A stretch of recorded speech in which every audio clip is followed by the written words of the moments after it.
All right. So welcome, everybody. It is great to see so many people again. We have a really interesting topic that we're going to be discussing, and it's going to be the subject of probably 3, maybe 4 podcasts. It's going to be a bit of a series. And the material and that together with a good deal of other material, it's called The Courage to Be Yourself. Because so many times, despite people's best efforts, they make a plan, they try to work the plan. And can that be one of the pieces of why it isn't working that well for you? All right, it's about a lot of shoulds, it's about a lot of messages we get, it's about a lot of guilt trips, have to, and all the pressures. So we're going to explore some thinking today, and some of it is from this book, The Courage to Be Yourself. Now it does say A Woman's Guide to Emotional Strength and Self-Esteem, but what it's really talking about isn't so much just women, it's feminine energy. And each and every one of us has, male or female or undecided, all right, have feminine energy. We also, each of us, no matter what we look like biologically, we also have male energy, all right? And we may even have neutral gender energy. Who knows? We haven't explored that yet. But we are more complicated than the rules we have to follow because of the assigned biology that we have either accepted, been taught, or bought on for. So we're going to be exploring how that works for you. The whole goal is so that each and every one of us in our unique way can find the person that we are meant to be, all right? And accept the parts of ourselves that normally don't go on a resume, all right? The resume of life, but they are also part of us. So let's start, okay? And I have to say that sometimes there's a coincidental lesson in what I teach, what anyone teaches, for both ourselves and for others. And my hope is that our discussion today and the next few podcasts is going to help some of you and myself joining in on the podcast today to break out the ability to see paths that we are blocking for a number of reasons. And I have no doubt that with all humility, that this material will help me as well. So I'm not preaching to you, I'm owning it as well, all right? Truthfully. And so without accessing the courage, because it does take courage to break the rules. It does take courage to untie, well, they're not necessarily bonds, but sometimes they feel like bonds, but they sure do sometimes help provide structure that we need. It's just, I want to invite you to consider that you're capable of setting your own boundaries and limits. You don't have to settle for whatever you're thinking right now. There is more, and it isn't new age gobbledygook, all right? It has existed since the beginning of time, and all of those opportunities and strategies, they will be with us when the last and youngest of us is no more. So this is life. All right, so what we're going to talk about is about accessing the courage to find, because we are, many of us, lost in rules and roles, all right, and habits, to be ourselves, find and be ourselves. So how many right now, how many people, put your hand up if you would please, are feeling lost in a fog of seemingly endless jobs and responsibilities, leaving you overwhelmed, okay, and running on empty? wondering where in heaven's name the exit door is to get out of this situation. All right. And somebody's turned off the lights. We're working from memory. Okay. The only exit door worthwhile is to find yourself without being hokey, your true self, who you are today, the person you are today, and use everything that you have learned, the good, the bad, the indifferent, to get yourself to higher ground. Why? So that you can see the options that you have now and actually always have had. Okay, it's been there. And to reassure you, it is still a worthwhile endeavor, even if we can only do this by taking baby steps. All right, no matter what state of mind or body you're in currently, and I know that that will be different for each and every one of us. Today, make it today. All right, we start a journey together, and that journey is about letting us take what we need when we need it in the amounts we need it. So let's draw on. I don't want to dismiss the fact that we have a lot of repertoire to draw on already. All right. And the drawing on is from the life lessons each of us have learned. There's a lot of wisdom right now in the 35 people who are here currently. There's a lot of wisdom. There's a lot of experience about how things can work and how you really don't want to try that one. All right. Options not to try. So I'm going to suggest that we become our own school of hard knocks and that we share our hard-earned wisdom with each other in every session, every podcast session, every week. Feel free, okay? Because every single one of the hard-fought life lessons that each and every one of us have had, even if they're painful, regrettable ones, they've given us something. They've given us an inner strength to carry on. And the carrying on, despite the positive feedback and the results that we want and feel we need, those setbacks and bruises that we've acquired along the way, each of us needs to embrace those. And the feelings that are attached to our flaws, we need to look at those and embrace them and accept them with courage and truth.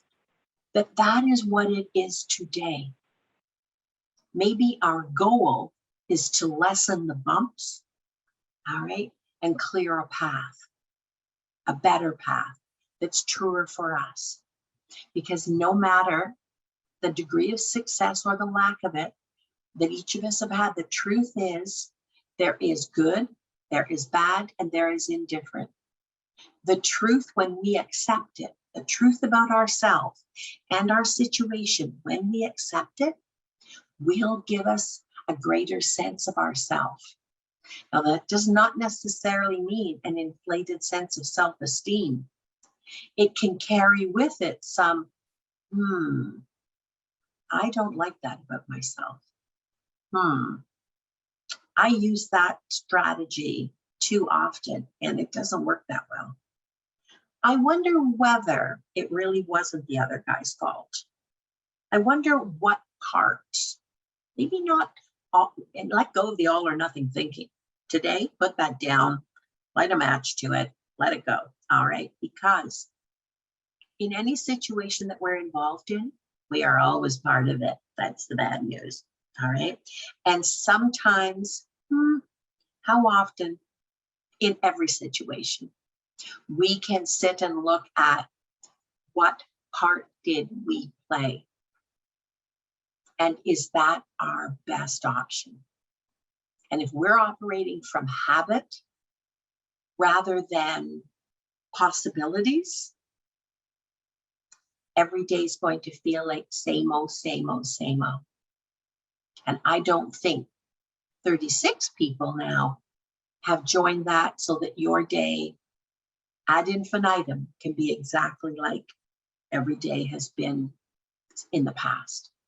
So having made it through those mistakes and suffered the setbacks, and we've all had them, all right, perhaps, is it possible that even the mistakes we've made and the setbacks we've experienced will also give us more courage?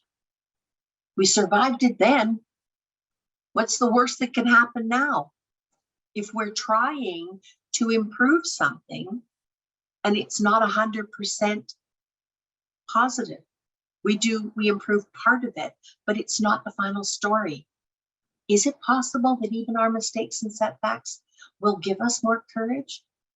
And what's the courage going to be used for? To be willing to explore a vision of ourselves that gives us more truthful, reliable options.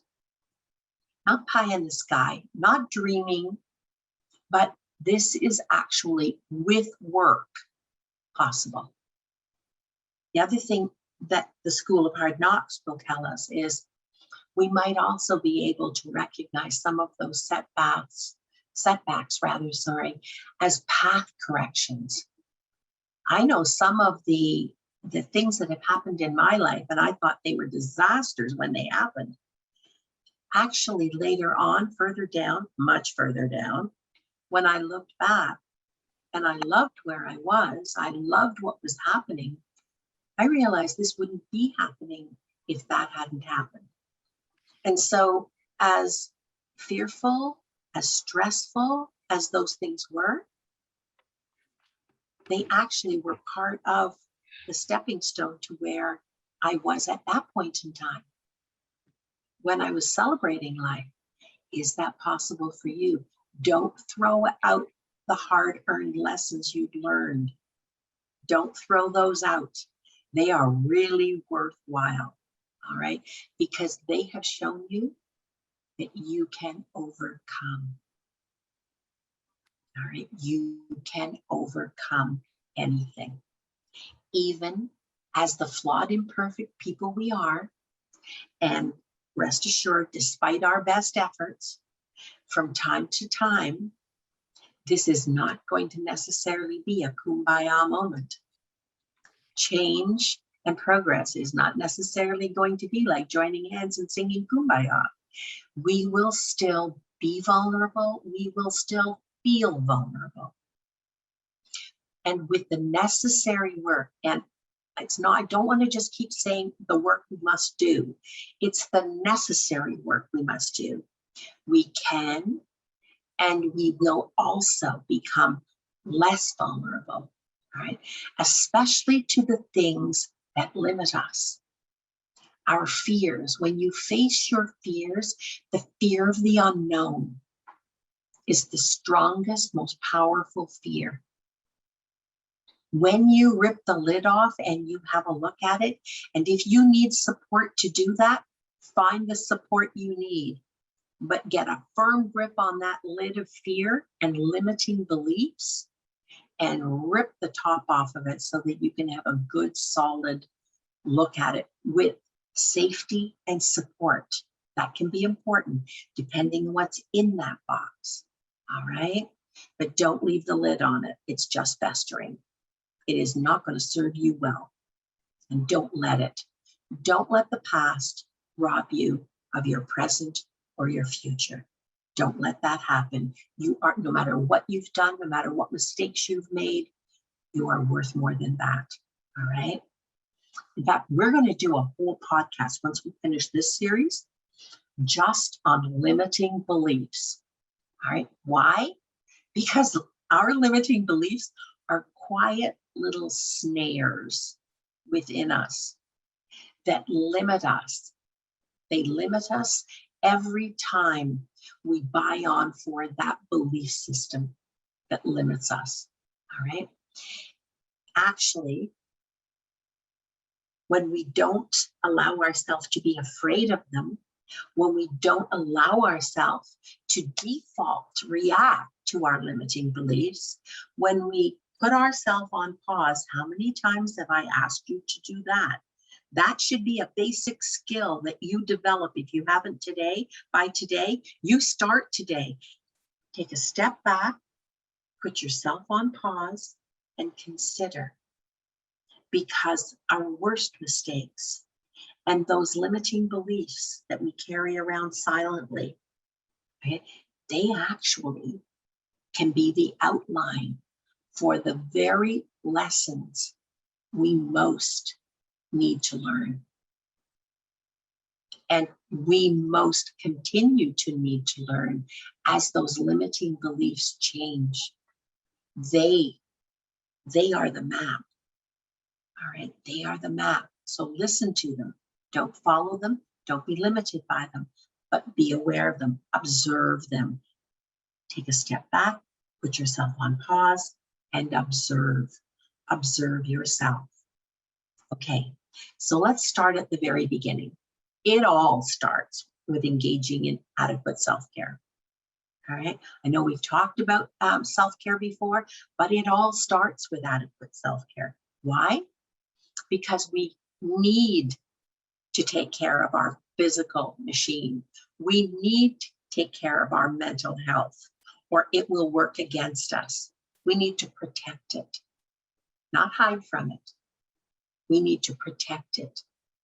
We need to respect and listen to our emotions because they are part of the uniqueness that is us. Understand, however, feelings are very, very important, but feelings are not facts. Feelings are what we do with the meaning and the experience. That's how we digest what is happening. They are not facts, but they are important things to know, respect, observe. All right. We are also spiritual beings, and I don't mean religious. I'm not using that in a religious sense.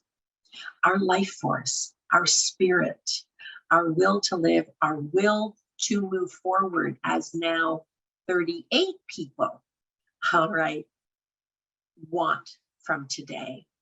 All of that, those are the component parts we need to take adequate self-care of. Adequate. I'm not talking narcissistic quality, intense, everything else has to come to a grinding halt.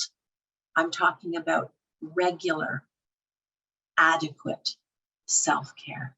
And that means you need to be listening to what your mind and your body, your emotions, and your spiritual guidelines are telling you. You need to respect those. All right? And they need to be, to some extent, the most available space that you can manage, a priority. Because without them, if you try to put that on hold, if you try to compartmentalize it, if you try to only listen when you're in trouble up to your hubcaps, all right, when it's a crisis, if that's the only time you give yourself permission to listen to yourself, to be aware, to take care, you're working in a deficit. You're working in a daily deficit. If you put your car in reverse, do you really believe you're going to get to where you're headed for? Like, does that even make sense? So don't expect your system to operate differently. Okay, because when we don't engage in adequate, regular self-care, we only have our old habits and patterns to get us through. We're taking on a little new work. I'm not thinking the old patterns are going to work for us adequately. Okay?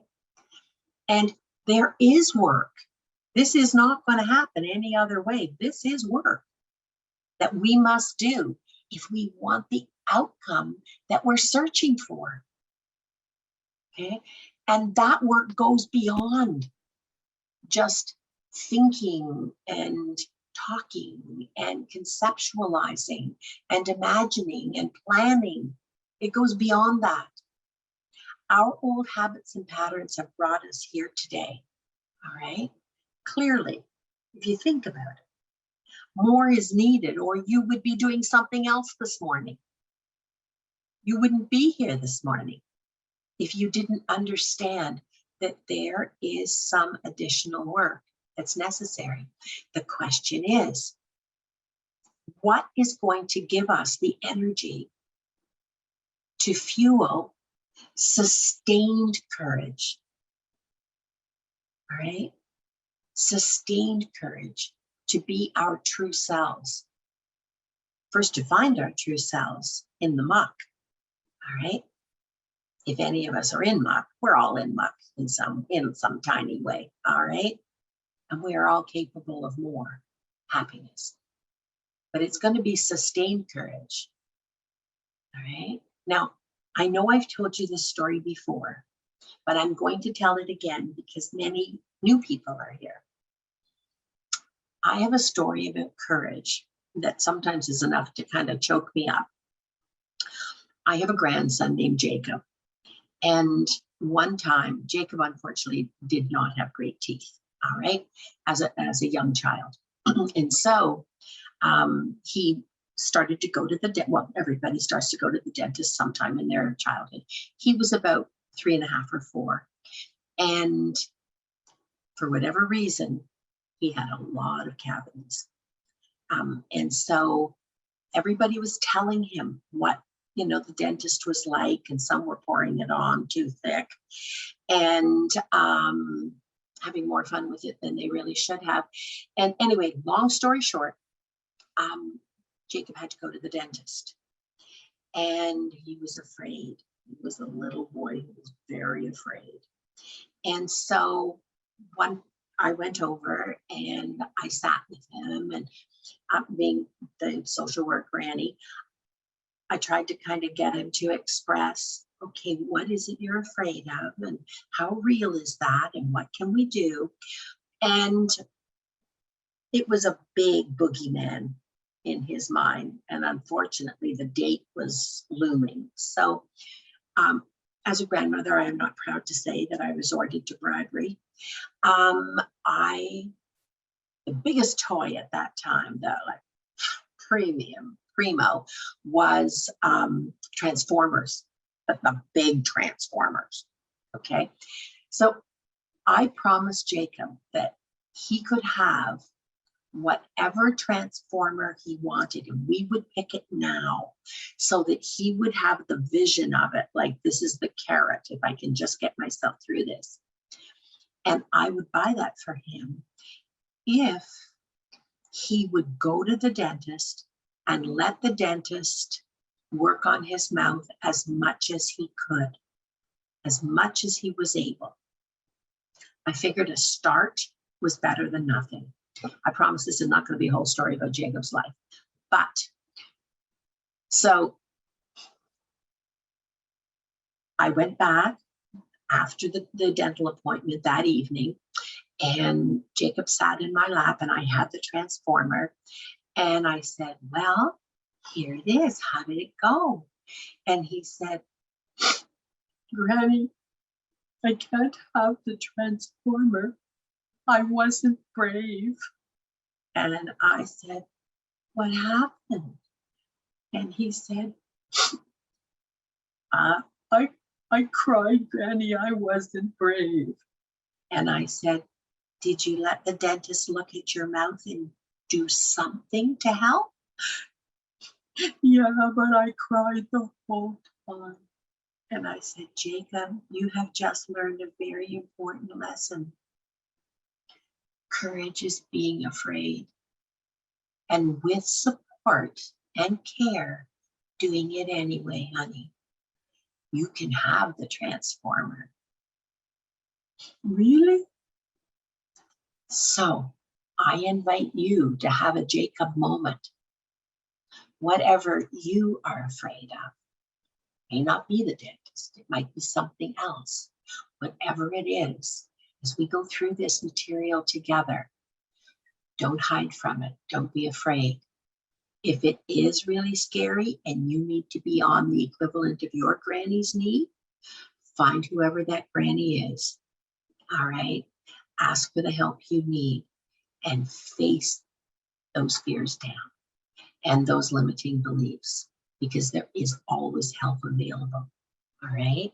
So the other thing I want you to consider, though, as adults is, how good are you? Do you feel you need to ask permission to allow yourself to take what you need as you're experiencing the need? Do you always have to wait? Does somebody else always come first? Is there always some hiccup as to why you can't have what enough?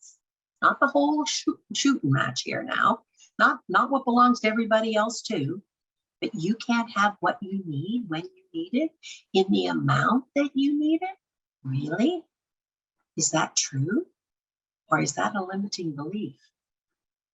So what are the components? Your needs are going to be very different from my needs, very different from this person's needs or this person's needs. Okay, we now have 39 people here. All right? Your needs are all going to be unique to you. And that is not just new age gobbledygook. If you think that there's a list of needs and it's like a recipe and those are the legitimate needs you can have, you go back to the previous podcasts, okay, and look at the material there on boundaries and limits. Look at needs. There is lots of material for you to do a refresher. All right, because the important thing about your needs is they define the ways in which each and every one of us is different. So getting somebody else's permission or approval, you want to rethink that? Who is the expert on what you need? You are. And if you can't come up with those, if that is a foreign concept, all right, and I don't mock you for that, I want you to sit and give yourself a lot of contemplating time. We're going to talk about a way to do that because I'm going to share with you a way that I did it recently. It isn't the only way, but it'll jumpstart you to find your own best way. All right. And I want each of you right this minute, all right, to take a moment and consider what is, not what could be, what might be, but what is the first baby step you as an individual, as you are today, not being more than you are, not looking at the good old days, all right? What is the first baby step you can and need to take?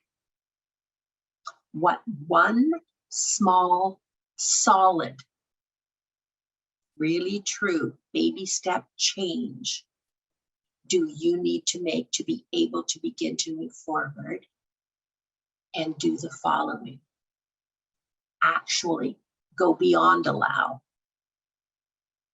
embrace, accept, show respect for, nurture all parts of yourself.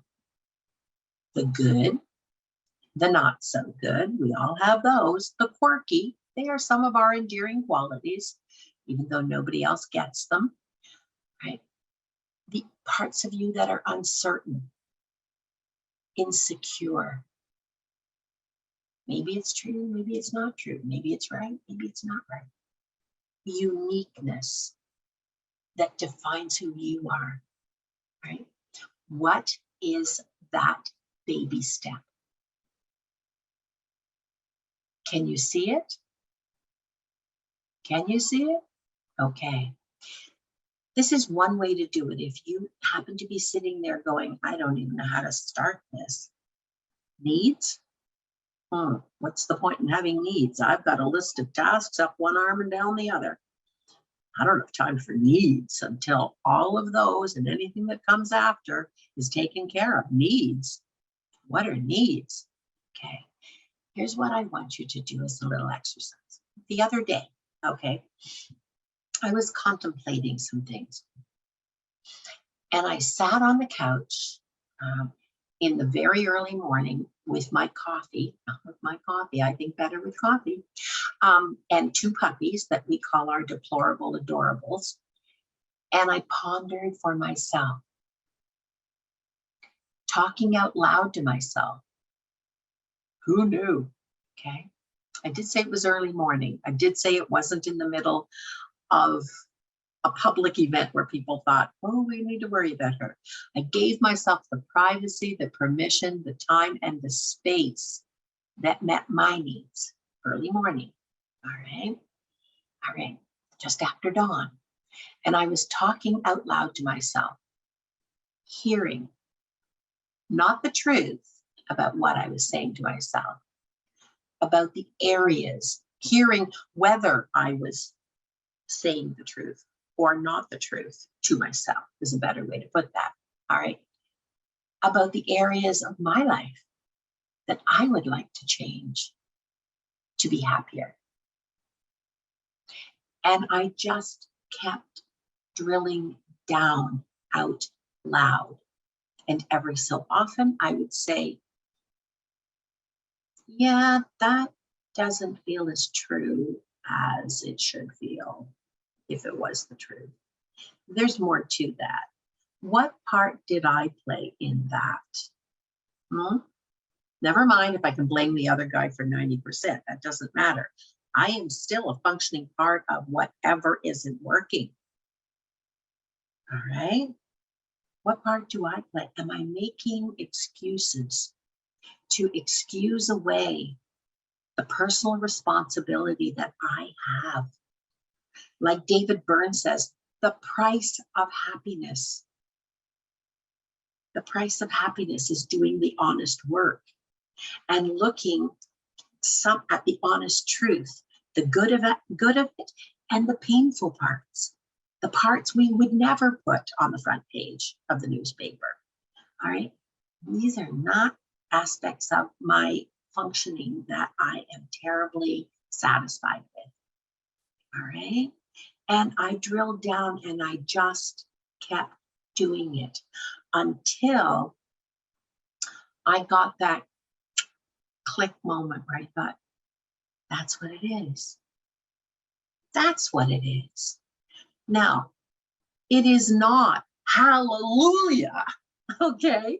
You don't always end up with a hallelujah, but you do end up with the truth. Just keep giving yourself the time, the space, the permission, and the context, all right? The context to talk to yourself and listen.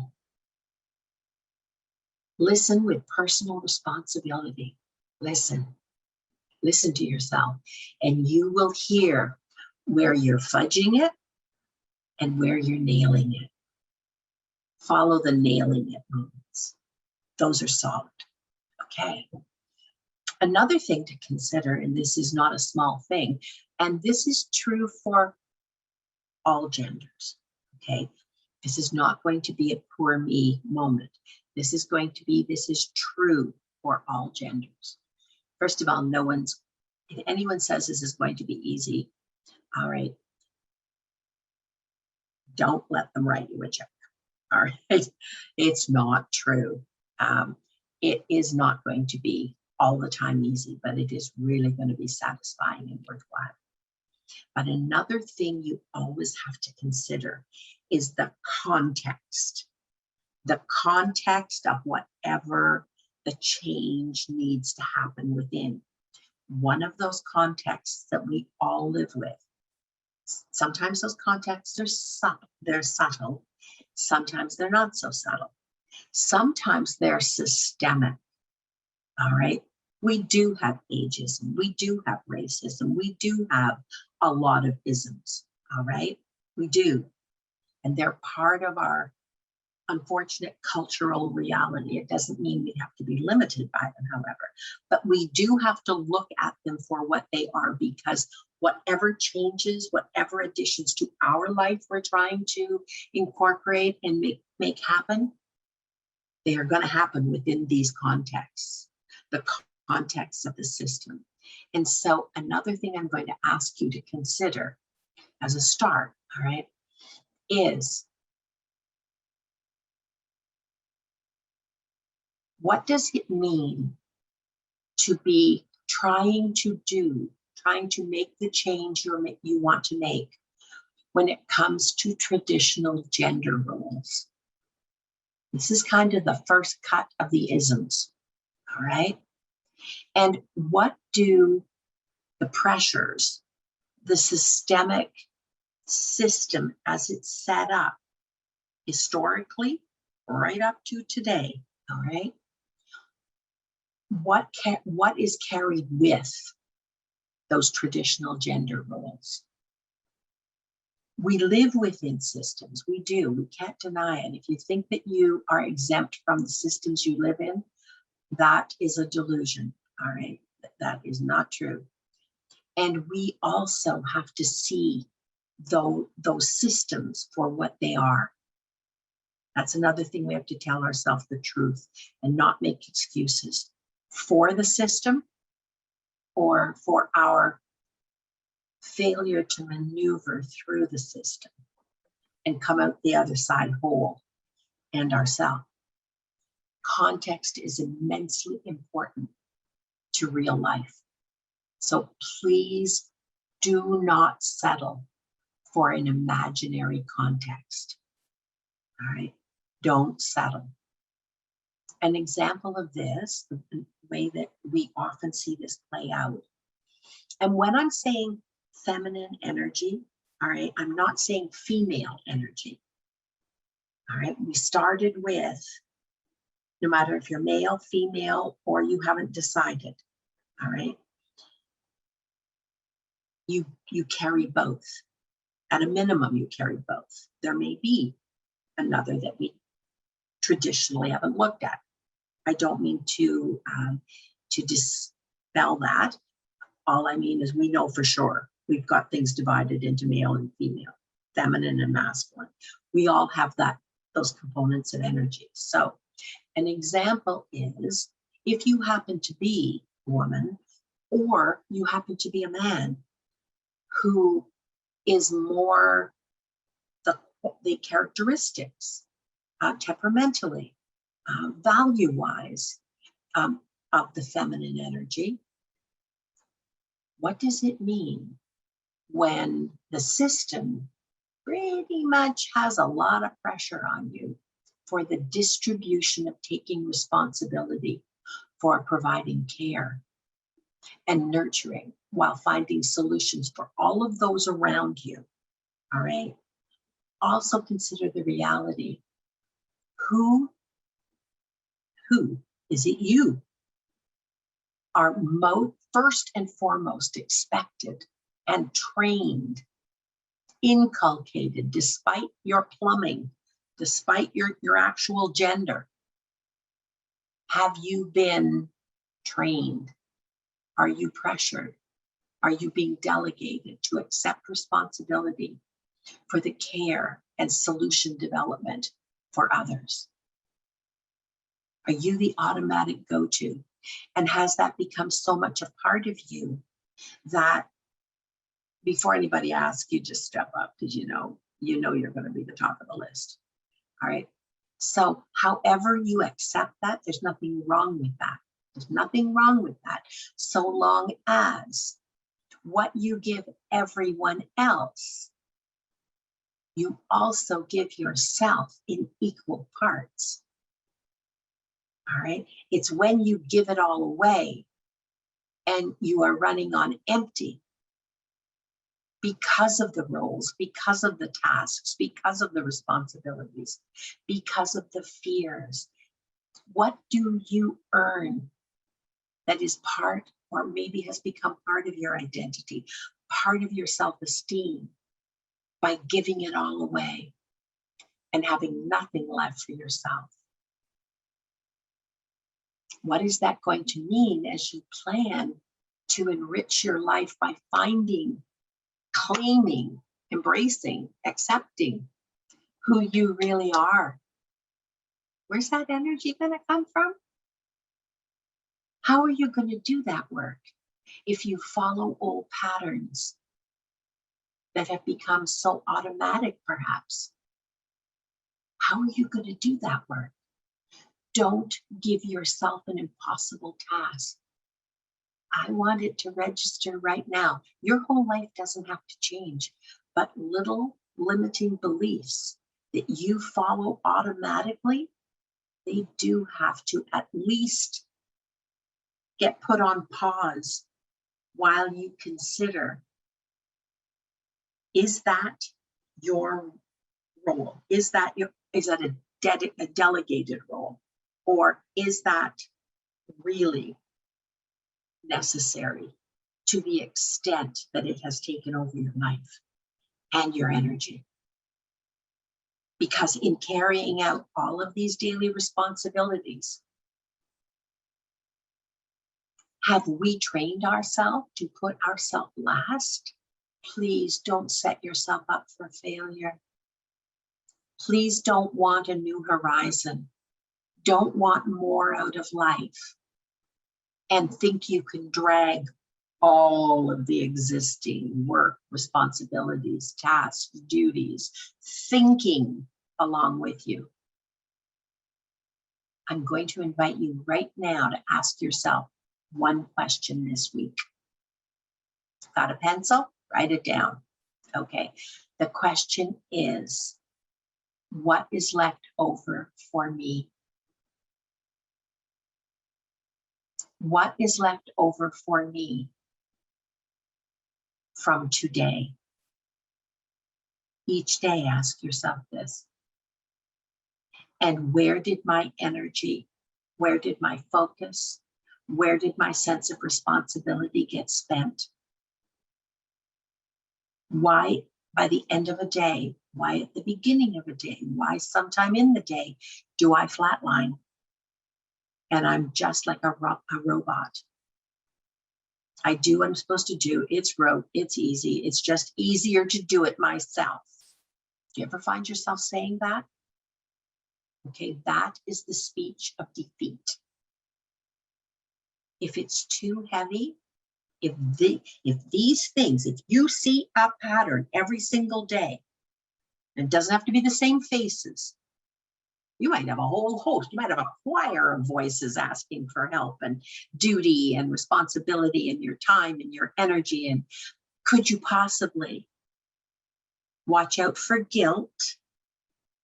Watch out for those automatic responses. Please, for this week, track it.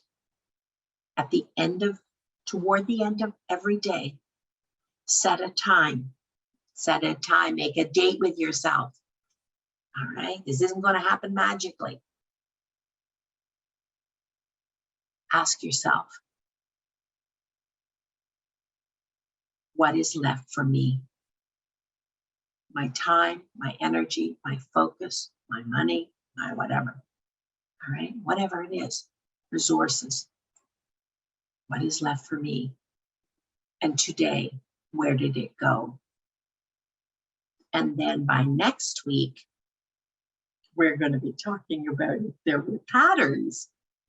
Were there patterns of where it all went so that there wasn't enough good energy, good time left over for you to make the changes, to do the thinking, to do the work? It's hard work. It's hard work to sit and think your issues through. It is hard work to face the truth. You're going to need more than a cup of coffee. All right? You're going to need energy. You deserve better. If you're here today looking for it, know the truth. You deserve better than you have. And you Know it. All right? Accept it. This little tiny job I'm giving you. All right? Please make it a priority, because we're going to be talking about how many people did have enough left over at the end of the day, or enough, and then we can transform to what part of the day is your best day. I'm a morning person, okay? I'm a morning person. And so if I'm going to do any kind of thinking work, doing work, it's going to be the earlier part of the day. If it's hard work, it's going to happen earlier part of the day, because that's my optimum time. What is your optimum time? This is when, so long as you can get up and handle the next day, this is when maybe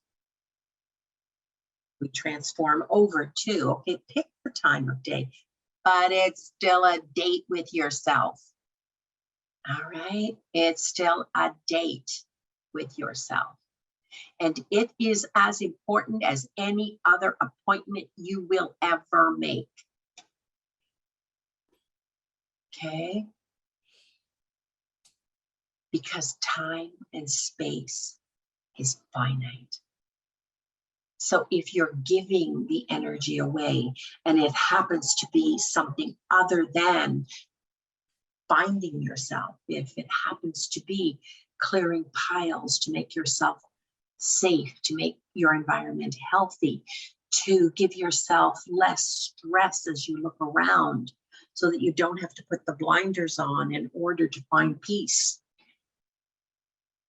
That takes time and space and energy. It has to come from somewhere, and it is not successfully going to come from adding one more obligation when you're overwhelmed, you're tired, and you're worn out. Don't plan on adding something to the list. Alter the list, but first we need to know what that list is. So put yourself on pause, observe this week, and toward the end of the day, ask yourself that question: how much is left over for me? And where did my energy, focus, commitment, responsibility, the things that took something that I gave, maybe it didn't take, maybe I gave it, where did that time, energy, space, and focus, where did it get spent? And track the patterns day after day. Do that, okay? That is a really, really excellent way to observe the truth and document it. So I'm strongly making an argument. My notes here say, tell them as if it wasn't crazy enough. Okay, so I will repeat myself. Don't add an extra layer. And for now, explore, but do not give yourself a guilt trip or add them to the to-do list for this week. Your wishes, your dreams, and watch how many expectations you set up for yourself. Because all of these are pressures, okay? All of those undone projects, they're pressures. Limit them. For now, limit them, okay? Even the guilt, it takes a lot of energy to wear blinders. A lot of energy to keep those blinders in place. You'd be surprised. And they will get in the way, okay, of the necessary work to ask yourself today, who are we? Who am I? What do I want? All right. And in what direction do I want and need to move forward?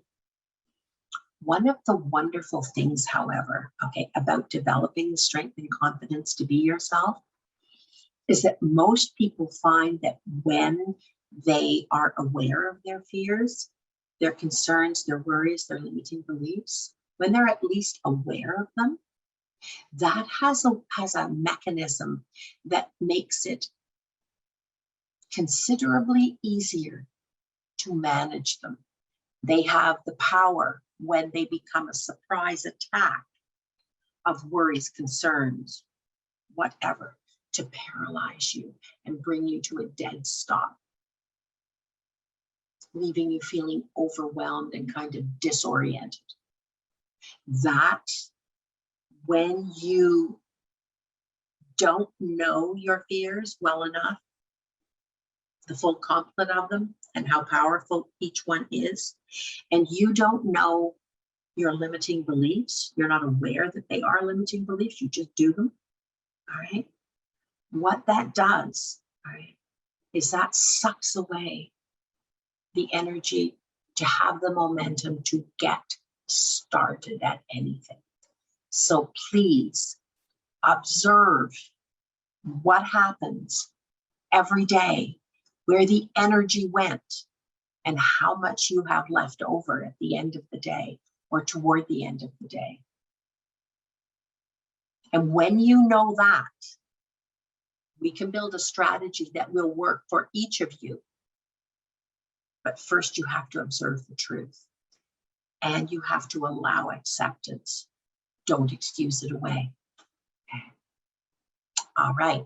So let's look at our chat box.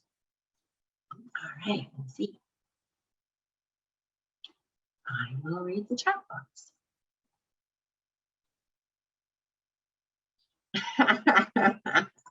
What my friend Peter called being in touch with his inner chick. That's true. That's true. Okay. Wants hello, please write the book title in the chat box. All right, I will do that at the end, okay, before I sign off. Can't have too much help. Dealing with shame is hard, asking for help. And that's the other thing, who you ask for help, you make sure it isn't just anybody. It's got to be somebody that you know, you feel you can trust. And more importantly, they've demonstrated that they're trustworthy. It isn't just wishful thinking. All right. And if you can't do that, if you don't have that repertoire of people in your life right now, get yourself the closest thing to a counselor or a therapist for whatever brief period of time you need. All right. Okay.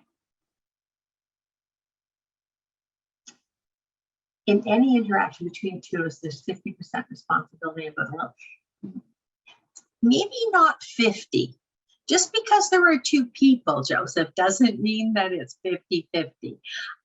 But you definitely, if you're in it, you definitely are playing a part in it. All right. And to excuse any personal responsibility for the outcome, your part may only be 1 or 2%, but you're a part of it for sure. All right.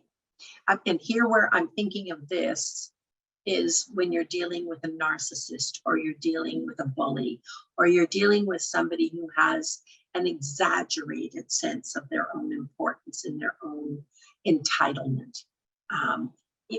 Just because there's two people doesn't mean it's 50-50 in those kinds of situations. Okay. All right.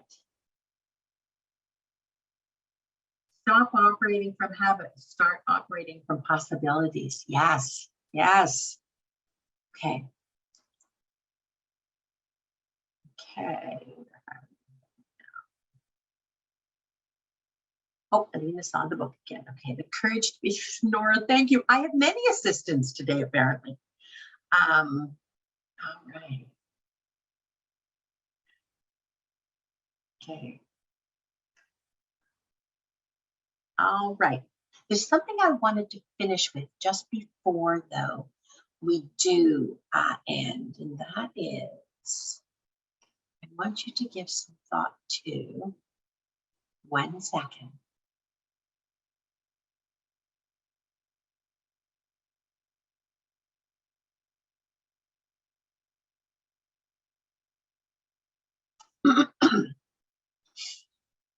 This is a thought, okay, to think about when you're tracking the events of the day, all right?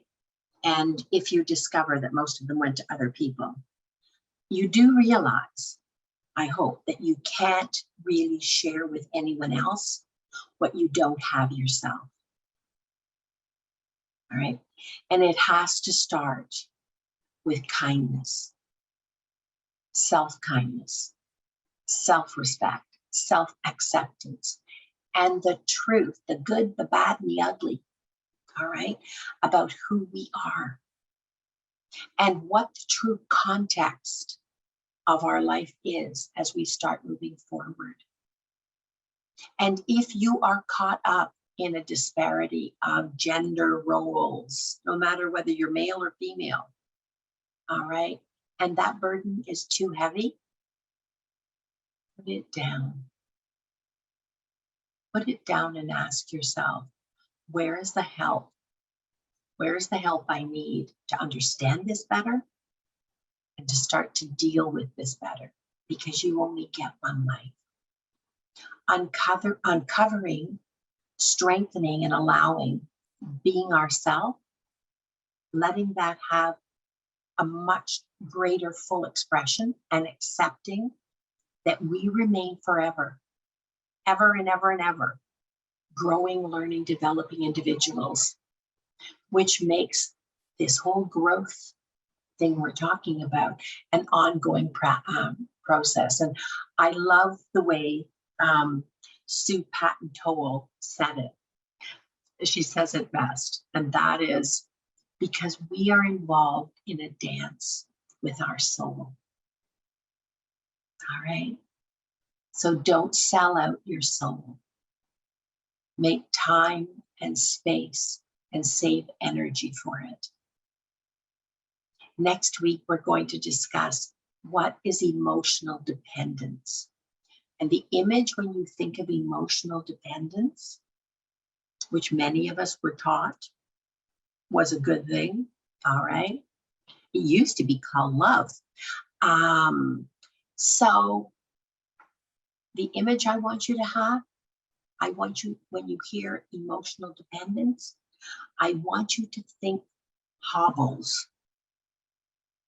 And for those of you who don't know what a hobble is, Google it. HOBBLES. Because that's what emotional dependence is for your soul, for my soul. Let's not let it be. I'll see you next week, everyone, and thank you so much for showing up. It's great to see all of you. You're the highlight of my week.